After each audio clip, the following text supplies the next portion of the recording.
Hey, what's going on, guys? I'm Jedi. So, today we're looking at President Trump and basically his new policy that he signed, where there's a lot of controversy, of course, because anything he signs, of course, the Democratic Party has something to say about it. But it's a pretty big policy where he decides to incorporate three main things, which are basically bringing back money to the citizens, kind of closing the borders a little bit more, and he talks a lot about Social Security. So we're going to dive right into that, and I'm going to split that apart for you, tell you exactly what's going on. Probably heard a lot about it on the news, so I'm trying to break it down and kind of, put it in words so we can all understand. All right, as always, let's go. All right, so first, let's start with the basic things. Let's just get it out of the way that he signed the policy on August 10th, which is basically yesterday. And when he signed it, he basically said that this policy is going to bring back money to the people. And he basically said a lot of things that he should say as a politician. So basically, the main things that it's going to do is, number one, the $100,000. So he signed a policy for $100,000, which will be returned back to the citizens on a payroll.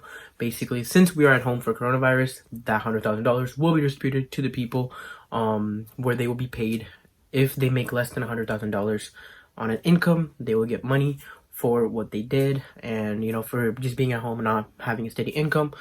President Trump will be giving them a paycheck, like what we've been getting. If you make less than $100,000, you basically got a $1,000 paycheck, and you would get that if you're at home.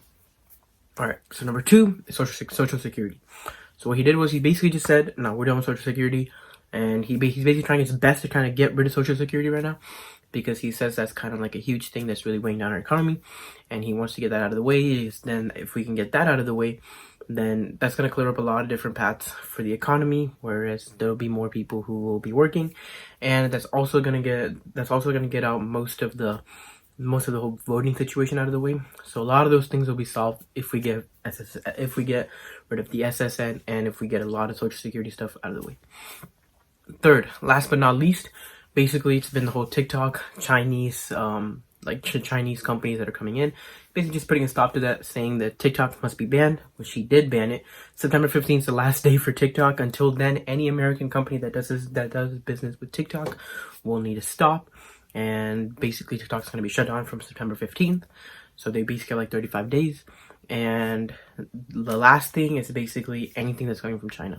So if we're going to be buying stuff from China, that's going to be put on halt, which basically means that iPhones, that's like literally the biggest thing, right? Most phones, when they're going to come over, it's going to be a huge problem for them to come over. So we'll see what happens with the iPhone 12. And that's basically it for what's been going on. So yeah, he signed a couple laws, and August, of course, he signed most of his foreign border laws. So we'll dive into more of his laws later. I'll talk to you guys more about BLM and the COVID-19 virus.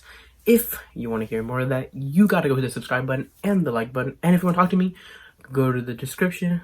It'll tell you all my social medias. Go click them. Come DM me. We can talk. All right. Thanks for watching. I'll see you tomorrow.